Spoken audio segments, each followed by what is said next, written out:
Today we will study about what is our system of election, what are the different measures or the procedure which election are being conducted in our India. Can we say that Indian elections are democratic? To answer this question, let us take a look at how elections are held in India. So in order to get the answer whether the Indian elections are democratic or not, we have to first learn how elections are being held in our country, India. Lok Sabha and Vidhan Sabha assembly elections are held regularly after every 5 years. So remember that the duration between the two elections of Lok Sabha and Vidhan Sabha, that is assembly, are held regularly after every 5 years. Remember that. After 5 years, the term of all the elected representatives come to an end. So after 5 years, all the representative of these two bodies are end or they come to an end. The Lok Sabha or Vidhan Sabha stand dissolved. So these Lok Sabha or the Vidhan Sabha are dissolved. That means they are end. Elections are held in all constituency at the same time, either on the same day or within a few days. So elections are held in all the constituency or in all the state at one time, or either on same day or within few days. This is called a general election. So this procedure is known as general election. Sometimes election is held only for one constituency to fill the vacancy caused by death or resignation of a member. So sometimes there will be election being held in some constituency, maybe in you can say Mumbai or Kolkata. Okay, so why these elections are held? So that they can fill the vacancy caused by death or resignation of that particular member. This is called a by-election. So when election are being held in only one constituency, this procedure is known as by-election. In this chapter we will focus on general election. So next is electoral constituency. You read about the people of Haryana electing 90 MLAs. So in the previous video or in the previous topic we have read that the people of Haryana elected 90 MLAs. So how we can decide that there will be exact 90 MLAs or there will be you can say 50, 60 and so on? You may have wonder how they did that. Did every person in Haryana vote for all the 90 MLAs? You perhaps know that this is not the case. In our country, we follow an area-based system of representation. So it is all about representation. In a particular area, there will be one representation. Okay. The country is divided into different areas for purpose of election. So in our country, different areas, or you can say our countries are divided into different areas, and they will have one representative belong to one area.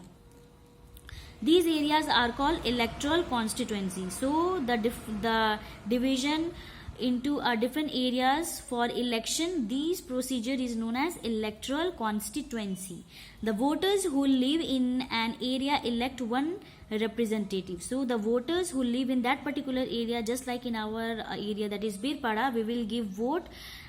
There will be many contenders, okay, and there will be many you can say political leaders, and we will give vote, and according to that they will, if they have a vote more, that party will have more power. So this is all about you can say electoral constituency. For Lok Sabha election, the country is divided into 543 constituencies. So for Lok Sabha election, our country is divided into how many constituency? 543 constituency. Remember that is very important. The representative elected from each constituency is called a member of parliament or an MP. So the representative elected from each constituency are called member of parliament or a MP. One of the feature of democratic election is that every vote should have equal vote. So as we have already discussed that in a democracy, every vote should have equal value. right? This is why our constitution requires that each constituency should have a roughly equal population living within it. Similarly, each state is divided into a specific number of assembly constituencies. So in the same manner which we have studied, that in our India there are total 543 constituency, in the same manner in the state also they have divided into different specific number of assembly constituency. In this case, the elected representative is called the members of legislative assembly or an MLA. So at the state level, the elected representative is called as the member of legislative assembly or an MLA. So at the national level, they are known as member of parliament or an MP, but at a state level they are known as the member of legislative assembly or an MLA. Each parliamentary constituency has within its several assembly constituency. The same principle applies for panchayat and municipal elections. So the same procedure goes with for the panchayat and municipal elections also. Each village or town is divided into several wards that are like constituency. So at the panchayat and municipal level also, each village or you can say town are divided into several wards, and wards are considered as the constituencies. Each ward elect one member of the village or the urban local body. So each ward will elect one member of the village or the urban local body.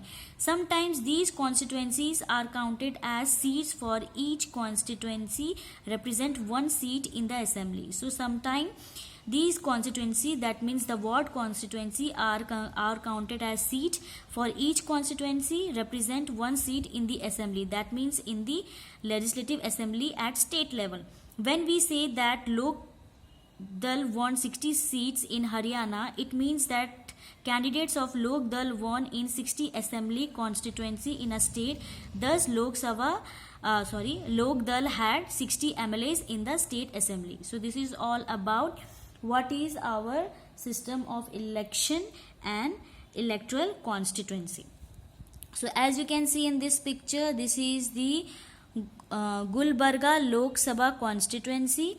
Okay, and here you can see here are 34 in Afzalpur, 35 in Jayargi, 40 in Chitapur, 41 in Sedam, 39 in Gurmitkal, and 43 in Gulbarga rural SC. So this is all about the constituency in which how many seats they have got it in an election. And here is the you can say Gulbarga Kalaburga district in Karnataka. So here is the this line are the territory of the state.